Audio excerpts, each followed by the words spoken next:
Welcome back, warriors. Tanse, Sego, Anibuju, Quenin Deluizi, Pam Palmer, and I'm the host of this show, The Warrior Life. This podcast is a show about living the warrior life, a lifestyle that focuses on decolonizing our minds, bodies, and spirits, while at the same time revitalizing our cultures, traditions, laws, and governing practices. And it's also about asserting, living, and defending our sovereignty all over Turtle Island. And the work of our land defenders and water protectors on the ground never stops. And lately, it seems like government, industry, and law enforcement have all ramped up their attacks on us from coast to coast, all over our sovereign Indigenous territories. For the third time, heavily armed RCMP invaded Wet'suwet'en territory and violently arrested and removed Wet'suwet'en peoples and their relations from their own territories. The photos and videos are shocking, like something out of a horror movie. Watching RCMP using an axe to hack their way in and a chainsaw to get at Wet'suwet'en peoples who were peaceful and unarmed is just hard to believe. It's important to note that the Wet'suwet'en have never ceded or surrendered their lands. They have always lived on those territories, and that the United Nations Declaration on the Rights of Indigenous Peoples, other international laws, and Indigenous laws protect our right from forced removals from our territories. Even the United Nations has intervened in this scenario, telling Canada to stop Coastal Gaslink pipeline, get rid of the RCMP, and get rid of all of their lethal weapons. But the good news is the Wet'suwet'en are not alone. They have allies in our sovereign nations all over Turtle Island, including Mohawks, or Kayakahaga people. And some of the people that traveled to Wet'suwet'en territory to go there to support them were Logan and Layla Staats, and of course, Skyler Williams. They are all from Six Nations of the Grand River Territory. That's part of the Haudenosaunee Confederacy.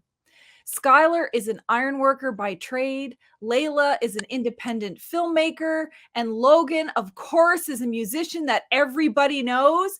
And they are all here today to talk about what happened over in Wet'suwet'en territory and why it's so important that we stand beside one another in our collective struggles against state-based genocide. Welcome to the show, everybody. Hey, glad to be here, fam. Yeah, thank you for having us. No, it's awesome. Okay, so on this show, we always start out with introductions, so you can introduce yourself and the way you like to. Skyler, maybe we'll start with you. Skyler Williams. I'm a Mohawk Wolf Clan from Six Nations. I've been the spokesperson at 1492 Landback Lane for the last year and a half. So that's me. Yeah, and sometimes when we're talking, the cops show up. So we're all just going to keep a watchful eye. Okay, Layla, how about you? Sego, I'm Layla Staats, Mohawk Turtle Clan from the Six Nations of the Grand River. I have been filming a documentary about water insecurity and First Nations communities, and really passionate about telling these stories and being the voice of the water. Awesome. And how about you, Logan? I know you don't need any introduction, but for those who might be tuning in from New Zealand. Sego, I'm Logan Staats, singer, songwriter, storyteller from Six Nations. It's my sister Layla. Oh, that's awesome. I love how you're all like one big family. Well, let's give listeners some background. So we're not going to go over the whole history of everything that happened in Wet'suwet'en territory because this is literally the third raid. You can go back and listen to past episodes. Let's get a little bit of background about why you all went to Wet'suwet'en territory and talk a little bit about what happened when you first got there. Maybe Skyler, we can start with you. About a month and a half ago, 2 months ago, a friend of mine that from that area gave me a call and was talking about the work that they were doing and the building that was happening and the support and the solidarity that was needed. And 2 years ago, the hereditary chiefs here in Six Nations pledged to stand behind the hereditary chiefs in Wet'suwet'en territory. And you know what, for some of us that means something, you know, and that obligates us to make sure we're doing everything that we can, including putting boots on the ground so that we can stand shoulder to shoulder with those folks. And it's so yeah, I guess that was kind of the spur for me anyways to get me moving. And it was it was quite the experience going out there for the first couple of weeks to, you know, just to be able to build things, to be able to you know, add whatever I can to help secure their lands, because I know how hard it is and what it takes to make those kind of stands. And you know, for us at 1492 Land Back Lane, like we had, you know, just the level of solidarity and support that we got, like, you know, it's unbelievable.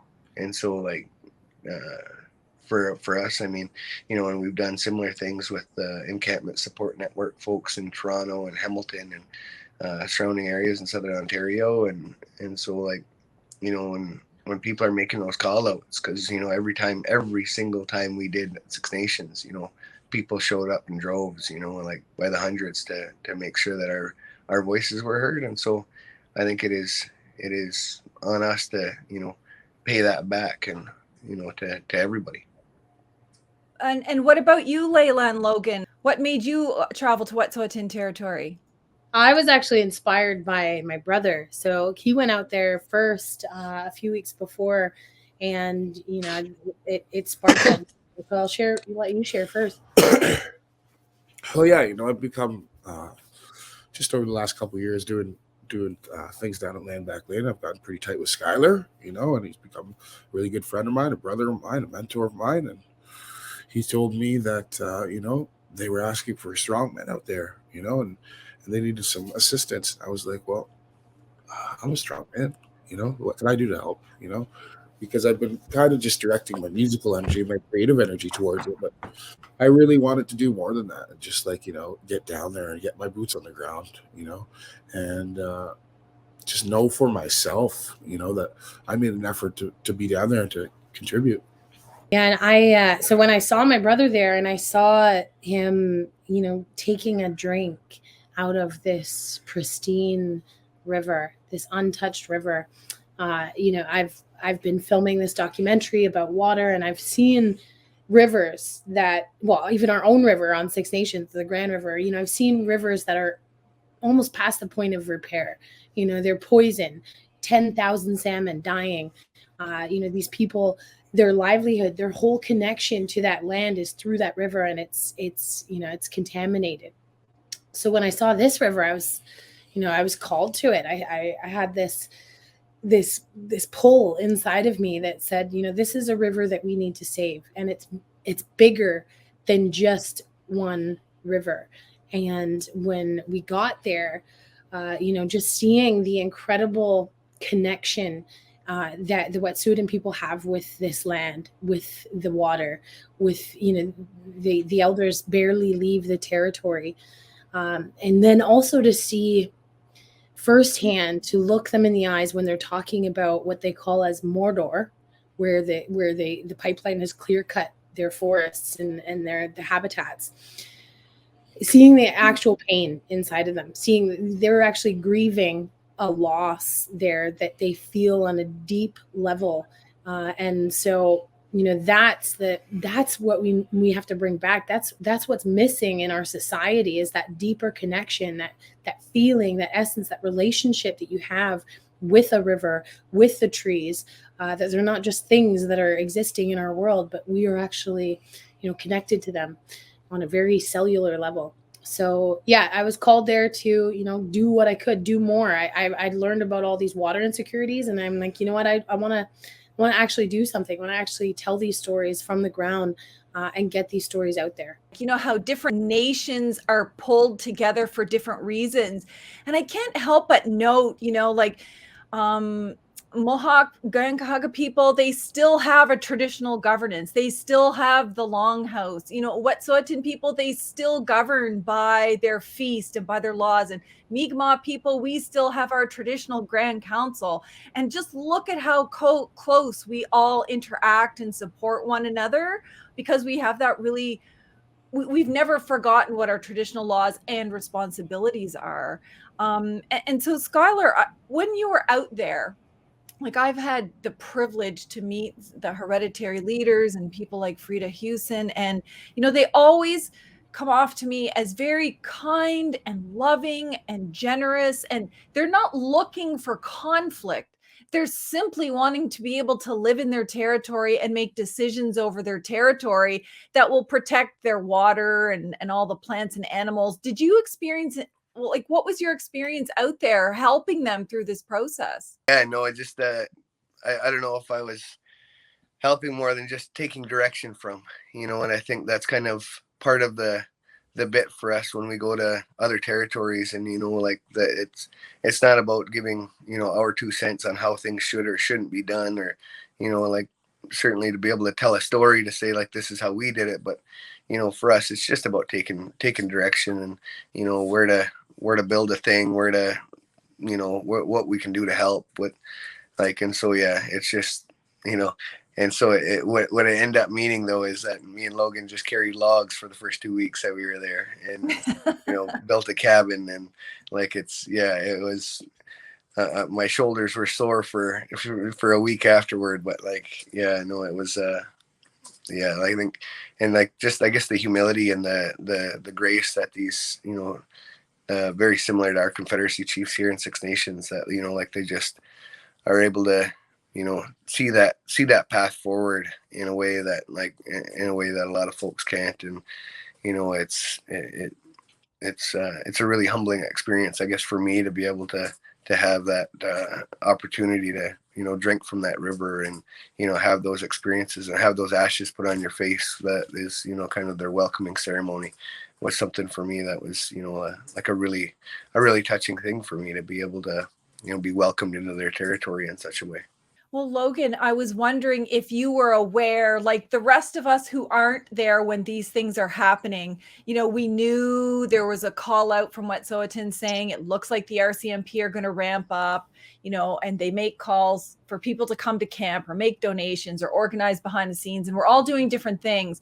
But when I saw all of you, like Skyler and you and Layla there, it was just one of those things where for all the people who couldn't be there, it felt like such a relief to know that there were people out there helping the Wet'suwet'en. Were you aware of just how many people were so happy that you were out there? The thing about it is it's really kind of hard to stay in contact with everyone out there. It's not the same. Like land back here is far from, humanity. But when you're out there on the Yinta, like it's hard to get a hold of people, so it's kind of hard to tell what's going on back home. And, you're really busy and you're there every single day and you're actually drinking from this river, right? Like everybody on camp is fueled by the Wazinqua River, we're all drinking it, and our bodies are made of 80% water, so as you're out there, you slowly actually physically become the river, and it's kind of weird. It's infectious. Like you can't stop thinking about it. You can't stop thinking about how you're going to help, and as soon as I went home, I could still feel it in me, and I could still feel it inside my thought process, and just like wanting to be there, wanting to save it. Even right now, like I'm freaking out because those machines are getting closer to that river as we speak, And Layla, what about you? I mean, you went out there because you were inspired by your brother, but we're all inspired by you because you made the journey out there to like stand beside our brothers and sisters out in Wet'suwet'en territory. Yeah, and as Haudenosaunee women, it's one of our responsibilities to be protecting the water and to preserve it and to carry on, the water songs and to be part of that. So for me, it was a deeper calling. It was an opportunity for us to acknowledge that the traditional people of this land have not given consent and they say no. And for me, it's been too long where they've been saying no and no one has been listening. And so whatever we can do, whether it's, standing in the face of a wall of terror and fear that was, encroaching on us on this bridge, or, just standing our ground, holding their hand, letting them know that they're not alone, giving that space where the world can actually see that these people are peaceful, and they just want to protect what is, for our next generations, for their next generations on that land.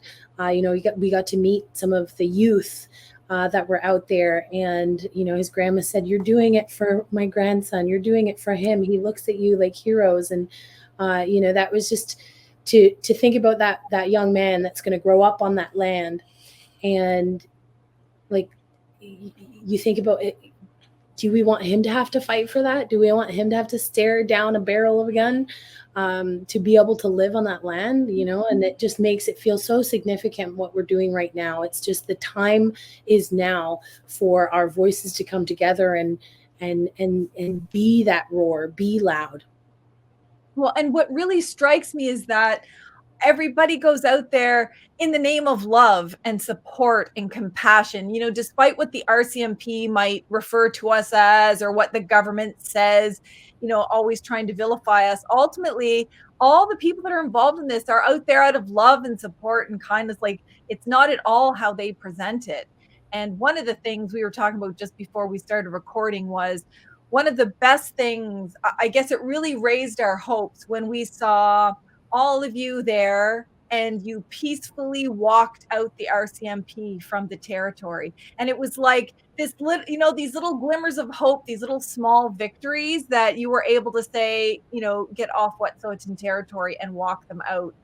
Can you talk a little bit about that, Skyler? Like what led up to that? What happened?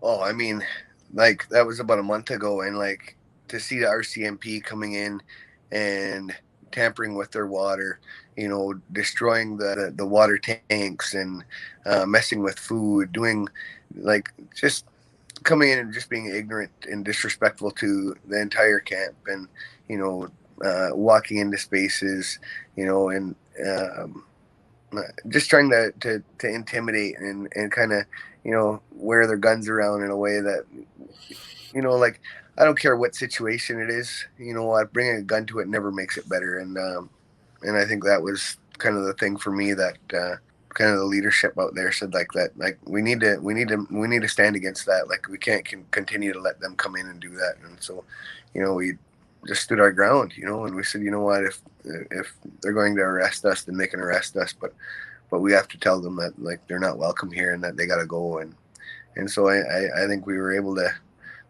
do that anyways for the short term, and have my brother Logan standing beside me there, and Shiloh and Jay from Haudenosaunee, to be able to stand there and say, I don't care what you got on your hip there, like, we're gonna stand here and we're gonna make sure in as peaceful a way as we can make sure that you guys understand that you're not wanted here, and this is trespassing, and you're coming in here to bring that violence here, and we're not going to tolerate that.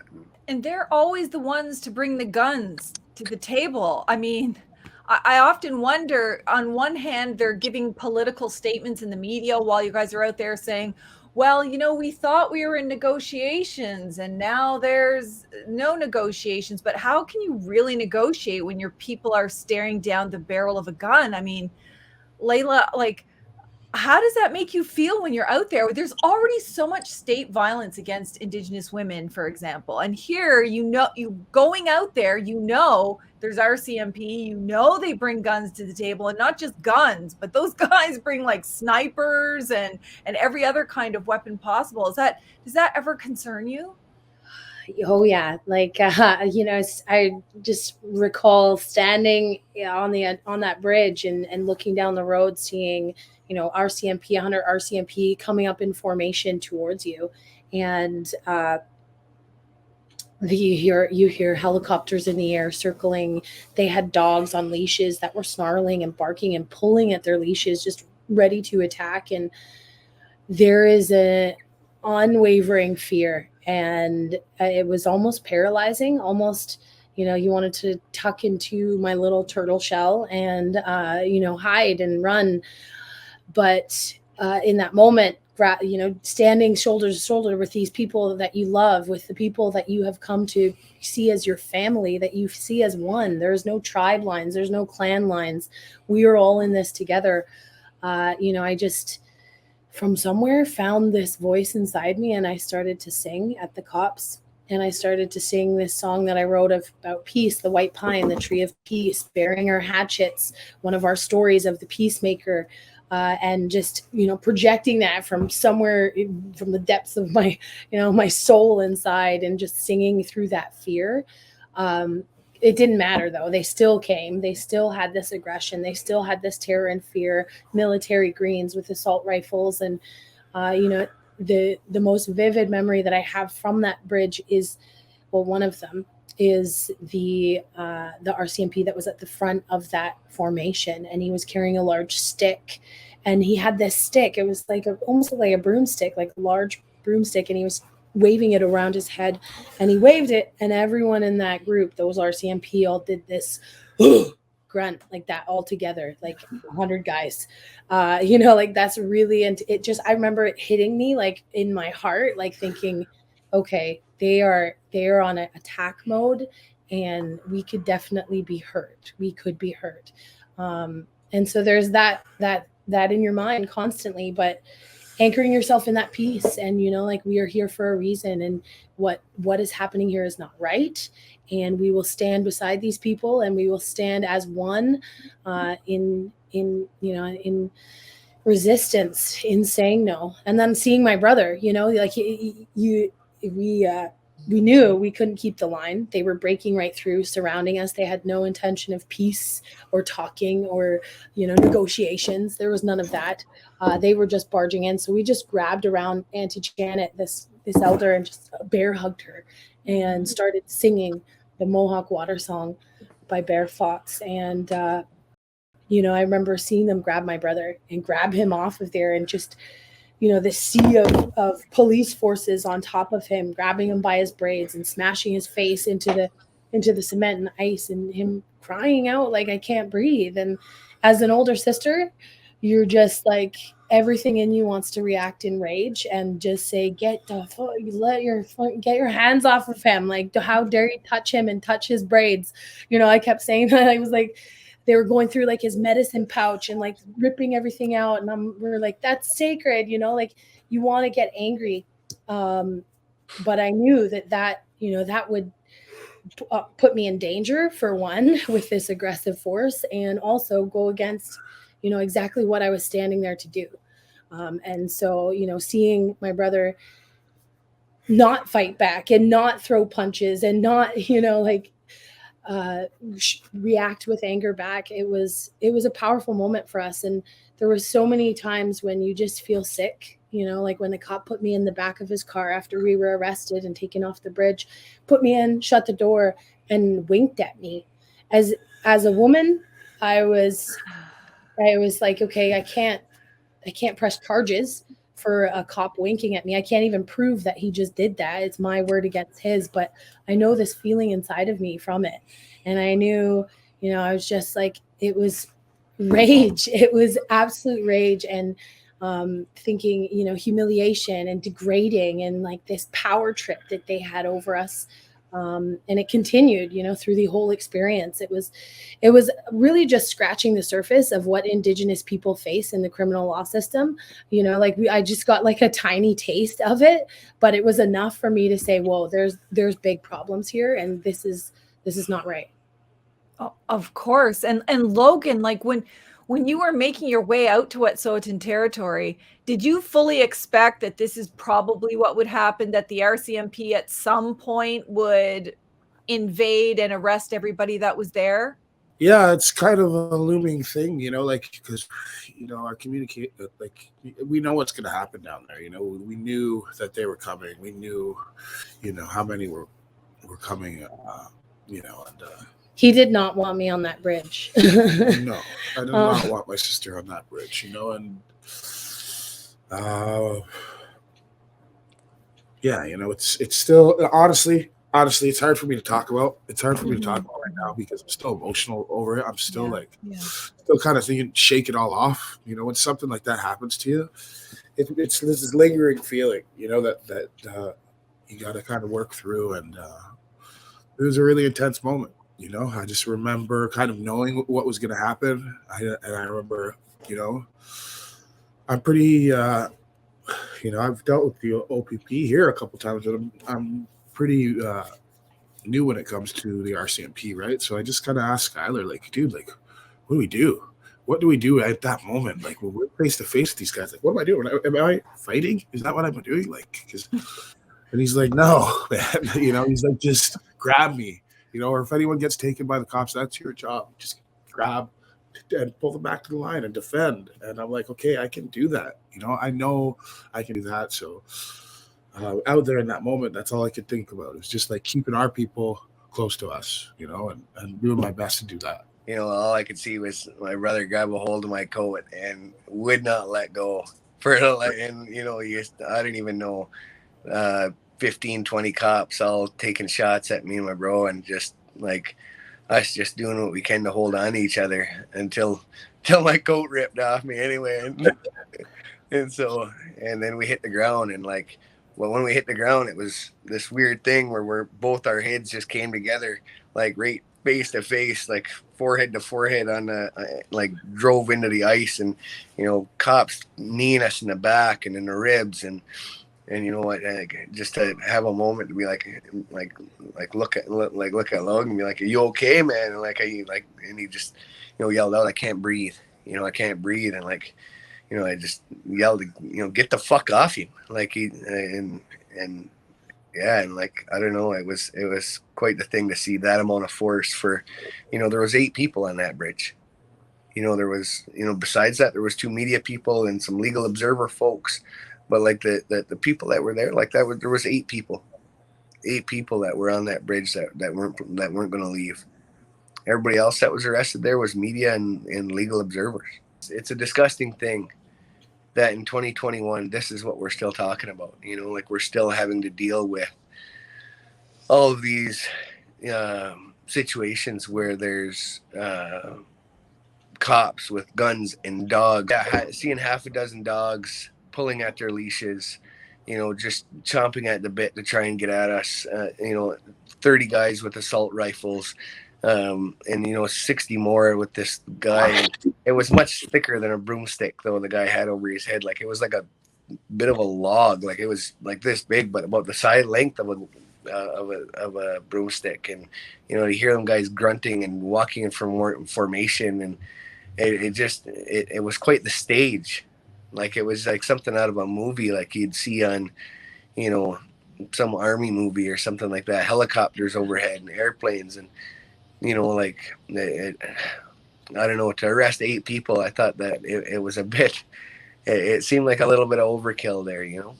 That was a whole lot of overkill. I mean, they're bringing guns to a scenario where there is no guns. It's just peaceful people. So, Skyler, what was the like progression of things? Because we saw things in bits and pieces, and sometimes we didn't get to see it until afterwards when people were able to get the video out or the pictures out. So the chronology was a little bit difficult, but let me know if I've got it right. Basically, they arrested the people on the bridge first, and then they went and hacked into the cabin. Is that how it went? Yeah, that's right. And I mean, like, we were at 44 on the bridge there, and I don't know, like, the coyote camp is another 20 kilometers up the hill from us, and so it was it took them quite some time to get through us and to get up to coyote camp. And so it was the following day that they made it to Molly and them, and in the tiny house where they, you know, hacked through with an axe and a chainsaw to get access to them. And so but by then we had already, you know, been arrested. We'd already been, you know, beaten up and taken away. And so it was yeah, it was quite a couple of days there. And so, but yeah, we had already gotten taken away, and we're waiting on bail when Molly and them were being violently arrested as well. So were all of you arrested and imprisoned for that whole weekend? No, we got out Friday evening. Yeah, we got out Friday night. It was about 28 hours that we were detained, and then the raids continued for 2 days. So they continued, and then another group of about 15 people were arrested, and they were held for the entire weekend because they were arrested on the Friday. Just from what we could see and what was being reported on social media and the videos and the pictures, all of it looked very violent. Like, all of you talked about being physically hurt by the RCMP and that experience. And then the other thing that we saw on social media was you saying that they were putting you in these little tiny, like almost like dog cages, and the RCMP are saying, oh, none of this happened. Yeah. So that was so after we got arrested, everybody got thrown into a paddy wagon. We were transported to Houston. And Houston is kind of the closest town. It's right at the start of the logging road that leads up to the camps. And when we got there, we were stripped down to what a single layer is what we were told, and to strip down to a single layer. And so, I mean, you are 2 hours from the Alaskan border, so like it is very cold. There's 1.5 feet snow outside, and so you got lots of those layers on.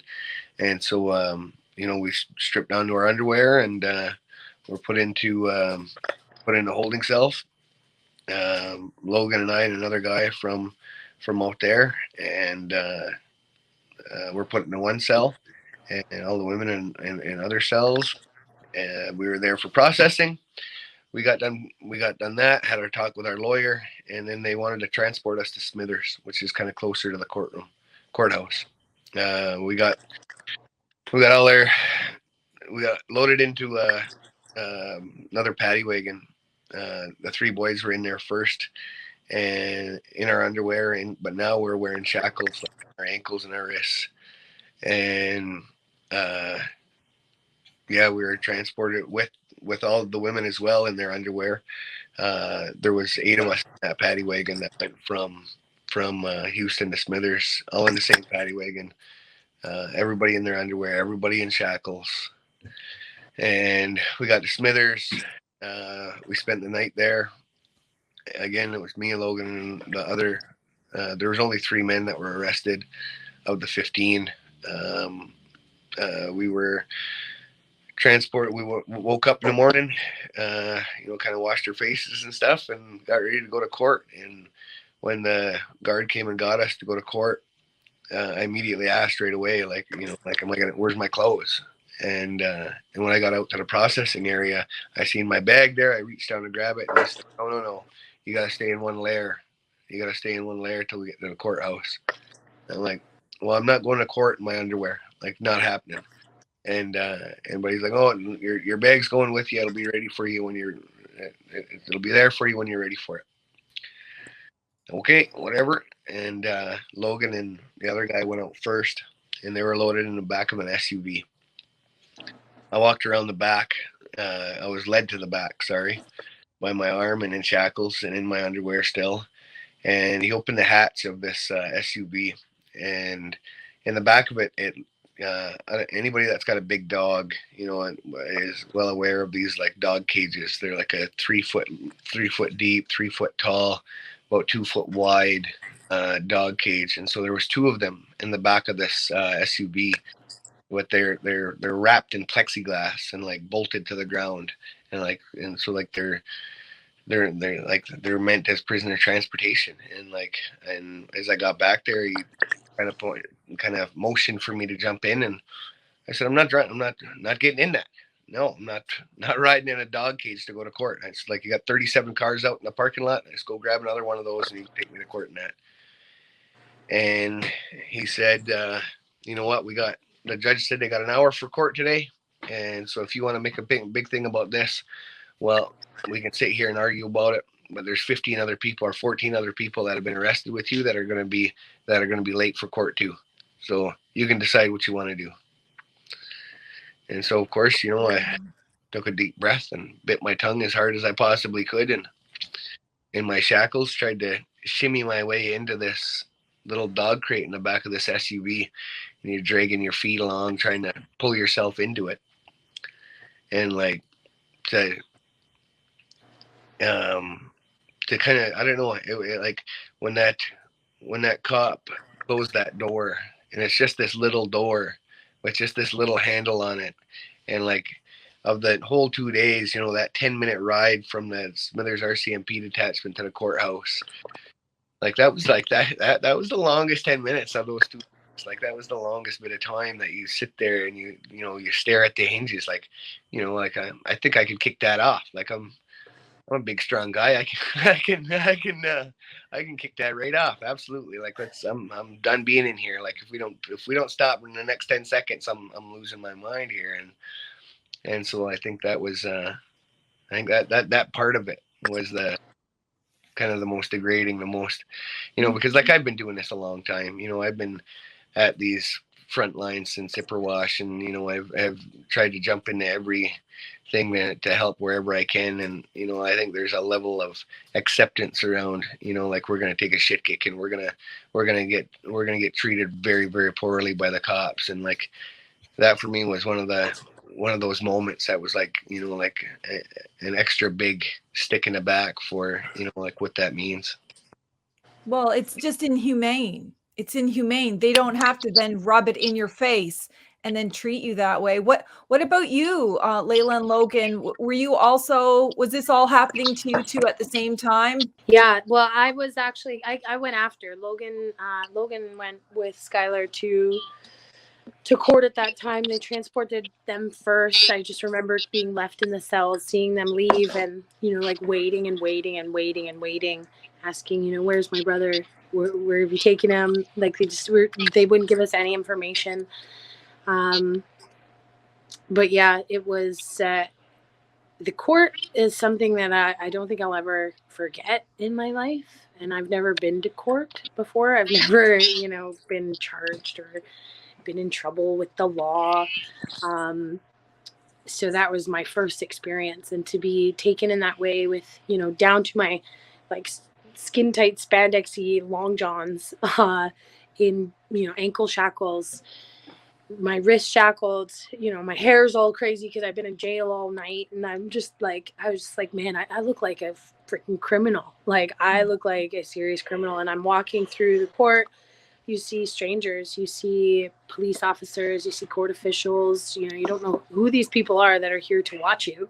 But you shuffle along in front of them up to your seat. And, I just remember in that moment feeling like I have been criminalized for something that should not be illegal in the first place, that should not have been allowed. And, this is not right, how I'm feeling. And then to go back to my cell after court and realize that my cellmates who were, not Haudenosaunee, they were Asian and Caucasian, and they weren't actually boot shackled the same way. They didn't have cuffs on their ankles. They weren't made to shuffle like that. Some of them didn't even have handcuffs on their wrists. So then I started to get very enraged and think, why were we like paraded through court like that, made to feel like that, and others weren't? How do you decide which ones are dangerous? We were the dangerous ones. It really started to make me angry. And there were so many moments that, that I think of now that still bring anger. And I think that that's one of the things that's hard to process when you come back, is this anger that you feel, and how to reframe it, redirect it back into something that's going to make a difference. Like understanding this idea of unity and focusing on the fact that we stood together in those moments, and nation to nation, coast to coast, literally, all standing together and creating this voice for, Indigenous rights, for Indigenous stories, for Indigenous lands and waters and treaties, and like all of these things. We must stand up and speak, and now it's happening. I think that's one of the bits of the story, I think, that kind of get lost in the shuffle, though, is the court experience. And so like any courtroom, any jailhouse, they all look very, very similar. There's just a series of one nondescript door to the next, to the next, to the next. So like shuffling along in my underwear and socked feet along this concrete floor, going through door after door until you go through one door, because like you got a chain that's hanging between your ankles and you're like trying not to trip over it, and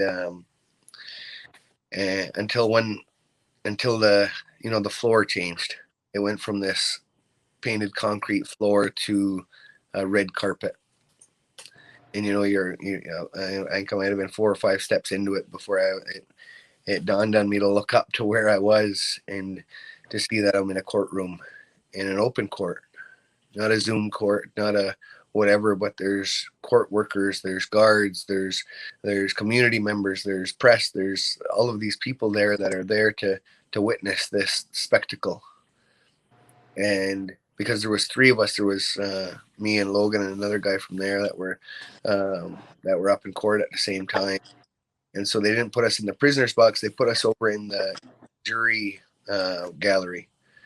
And so you had to walk along the bar in front of the court between like the judge and the kind of the body of the court, and shuffle along in your underwear as you try not to trip over this chain, taking these little 6-inch steps at a time. And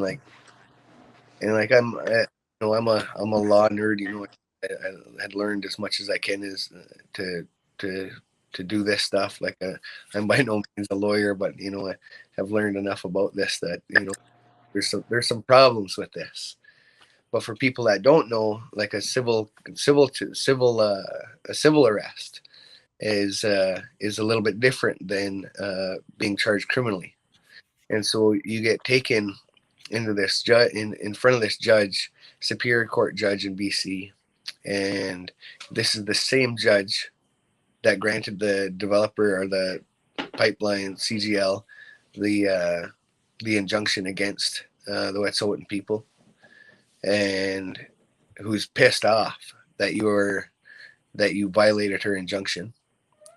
And the person that is arguing for your detainment is not a crown attorney that represents the federal government. It is not the crown attorney that represents the province.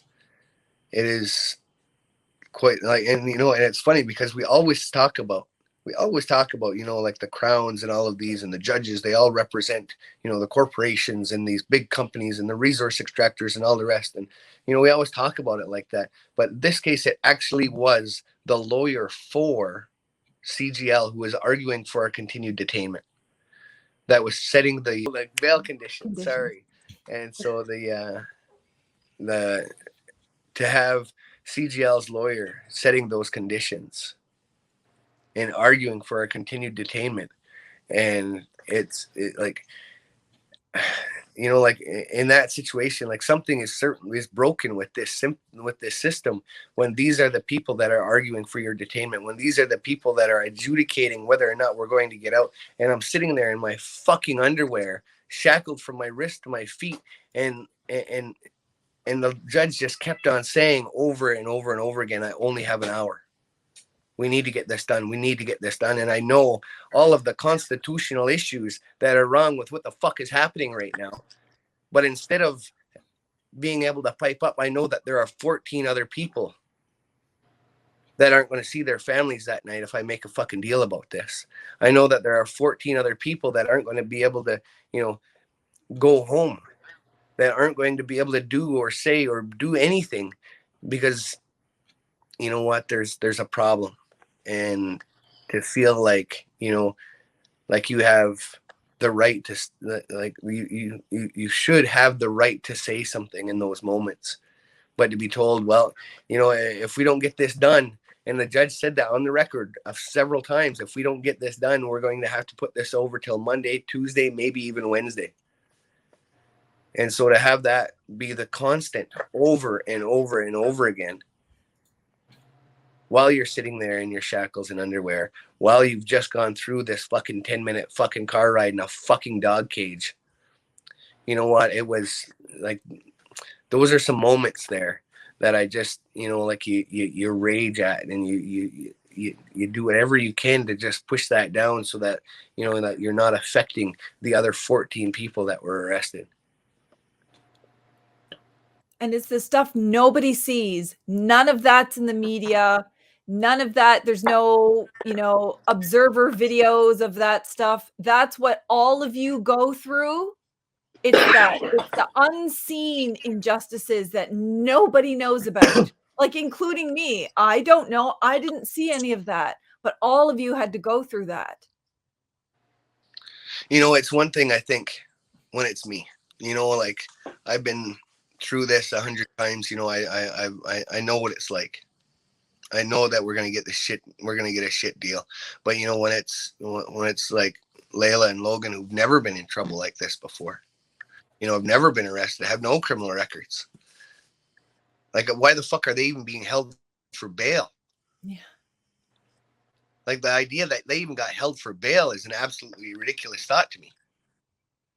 Like, but here we are standing in front of this judge and in front of this other lawyer arguing for our release when, like, they've never felt cuffs on their wrists before. They've never been in trouble of any kind before, and here they are having the same treatment as as murderers and rapists and like all the rest. Like that to me is fucking disgusting. This is 2021. Like, how are we talking about the UN Declaration on the Rights of Indigenous People? How are we talking about truth and reconciliation calls to action? Like, how are we talking about any of that bullshit in government?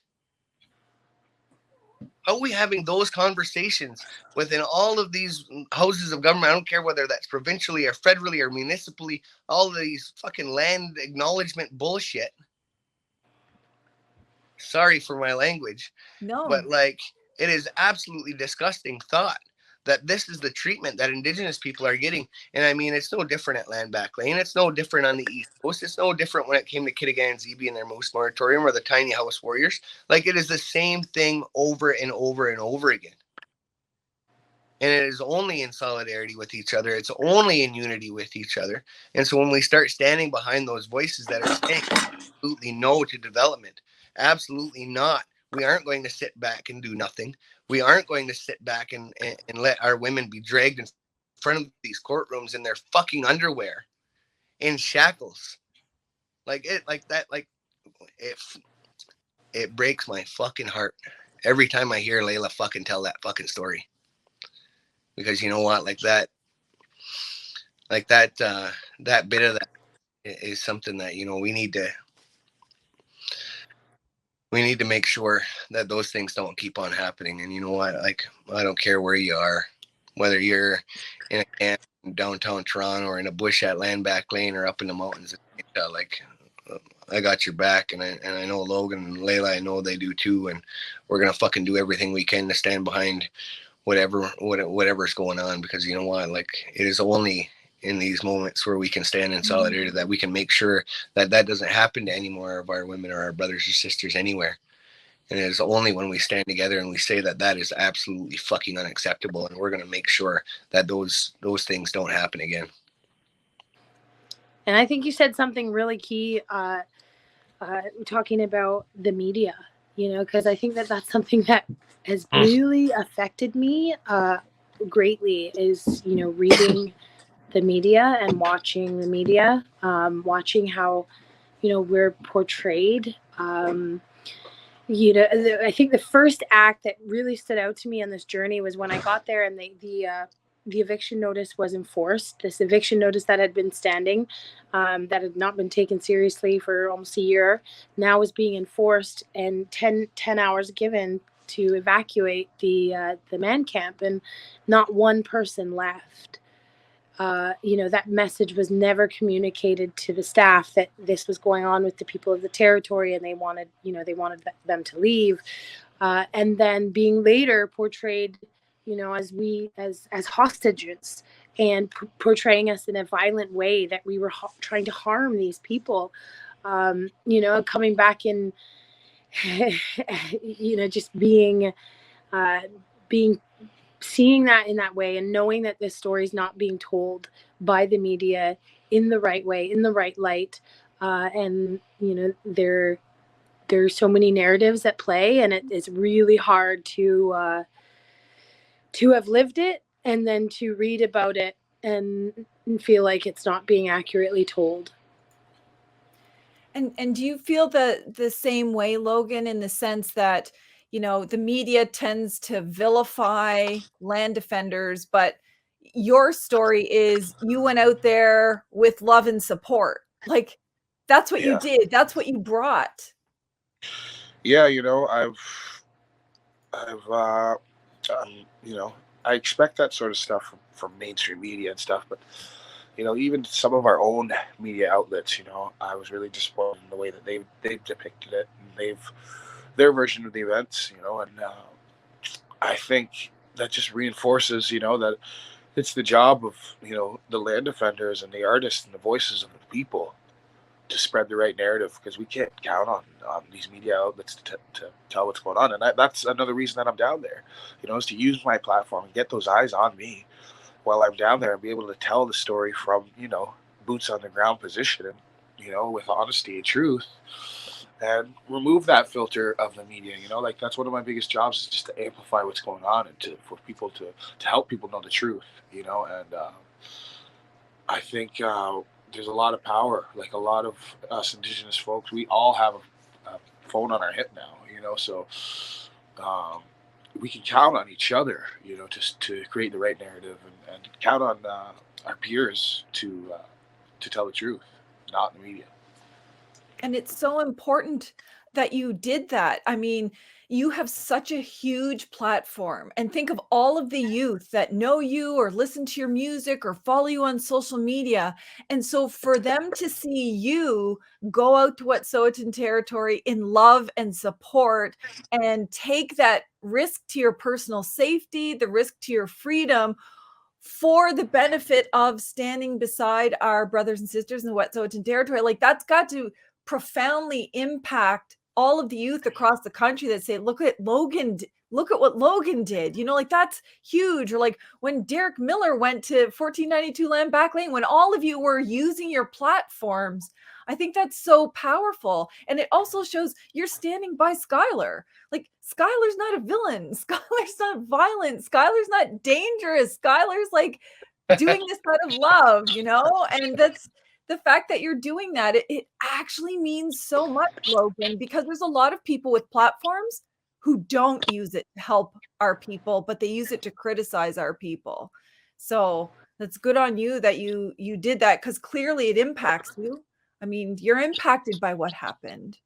As we're wrapping up, I know you've all been through this horrible experience, but I'm wondering if you have any words to share about how important it is that we do all support one another in this struggle, whether it's lobster on the East Coast or Haldeman Track here in Ontario, or whether it's the Yinta out west. Like, how important it is that we stick together in all of this. You know what? Like, it is absolutely a necessity. Like that bit of solidarity, that bit of love. And I've been to enough of these front lines across all of Turtle Island now to know that bit of love in all of this is the biggest part of it.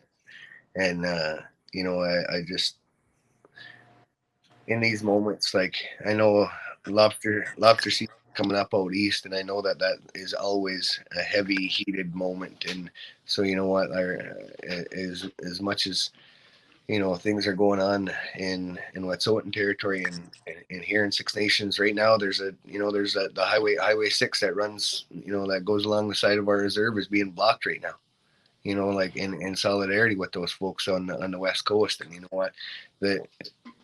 these governments and policing agencies across the country need to start to understand that an attack on one of our nations is an attack on all of our nations. And the more that we're able to stand together, the more we're able to amplify each other, you know, like, and even the non-native settler ally folks that, you know, have stood shoulder to shoulder over and over and over again. Like, I can't say enough about how amazing it is, because like for those folks, like you guys are just as responsible.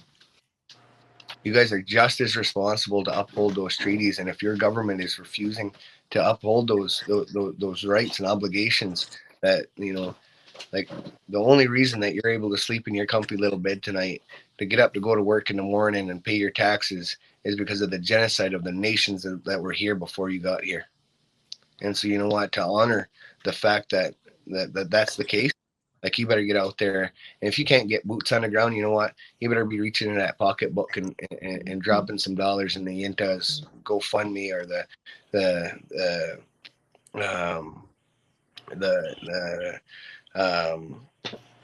Mi'kmaq fishers, like, helping out wherever you can, because you know what, it is absolutely imperative that we get out and stand on these front lines together. It's the only way that we get the wins. And you know what, we've been really lucky at Six Nations to have Gunnestoto and Land Back Lane come out as big wins. And so, like, those wins are few and far between. And the more that we're able to lift each other up and amplify and push and stand shoulder to shoulder with each other on those front lines, like, this is the only way that we get the wins in this. And you, Layla, I'm assuming that you feel the same. See you nodding your head that yes, we have to stand in solidarity. Yeah, and you know, I had that feeling from the start that it is not just this one river, you know, like, as magical and majestical as the Wenziqua is. Like, I stood there, drank from the river, an eagle flew over my head and landed on the other side. Like, it was just a moment. It is a very special place, but it's that connection that we have with the water. It's in our blood, it's in our bones, it's inside of us, it's within us. And that connection that we have to the land, you know, that's something that we're fighting for here. That's what we're really fighting for, is to keep that and to honor that and respect that, and have it be honored and respected by those colonial systems. You know, and to do that, you know, this one act, this one moment, this day, these 2 days of raids, these standing in peace when you are being, you know, compounded with violence, and keeping that peace, I think that created the space for Indigenous voices to be heard, for us to speak up, for us to step into that space and decide, you know, what is right, what is wrong, and acknowledge that and start doing something about it, making changes. So, you know, I know maybe you can't get out to the INTA, or you can't go out west, or you can't get to, you know, a front line, but as we all work together, that one little bit, it's like that compound effect, right? And we all take that little step, we all make that share, we'll keep this dialogue going and make sure that it is not forgotten. It is not swept under the rug with the, you know, tomorrow's breaking news, but we continue to talk about it. We continue to take action, and together we're a unified force. Exactly. And you, Logan, even after being brutalized by the RCMP, you still believe that it's important we stand together? Yeah, you know, I know that's the most important thing right now, you know, because we got to set an example for these RCMP and this government, you know, and teach these guys how to love themselves and how to love each other. You know, everybody's got their gift from Creator, and we just need to, you know, take that gift, whatever it may be, and direct it towards the front line in this fight right now, because it's key, and the time is now. And well, thank you for everything that all of you have done and will ever do and have ever done. I know sometimes these podcasts, there's things that, you know, we can laugh and joke about, but this is really serious. And one of the reasons why I wanted to do this podcast is so that people can hear from you what actually happens behind the scenes, what you don't see in the pictures, the court process, you know, being transported to court, how you're treated in court, that it's like a corporation deciding your fate. and not even governments, and just how they will belittle us, but that you all stand, you all stand tall, you all represent your nation, really, and you represent the people, and you give us hope, and you're using your platforms, Logan, and Layla standing strong as a woman, and Skyler, no matter how much the RCMP and CSIS and D&D and everybody's like, let's get Skyler, you're still there, supporting people. You still take that risk to help us all. And that's huge. And I think the more people that do that, the safer we're going to be when we have more boots on the ground, more resources, more voices lifted. And there's tons that people can do, so people can send donations. People can be boots on the ground. People can use their media outlets. They can use their voices. They can use their political power. They can use every platform they have, like Logan did, to make sure that people are listening. And all of the people that are engaged in this, so that they know they're not alone. It does feel very lonely when they're trying to vilify you and say you're dangerous or you don't represent other people. But you have all the grassroots people across the country that are literally inspired and hopeful because of the things you do. So I for one, thank you, because everything you do makes a difference in Mi'kma'ki. They know that we're a force to be reckoned with. So thank you for taking the time. Thank you for sharing what I know is difficult.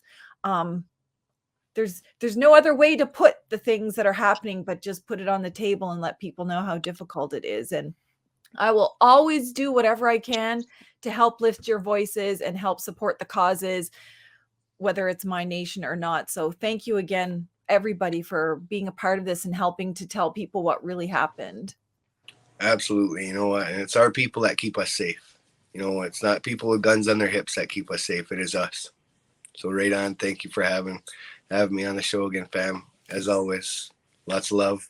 Layla Logan. Love you guys. Konalonkwa. Konalonkwa. I love you. Thank you so much for having us here.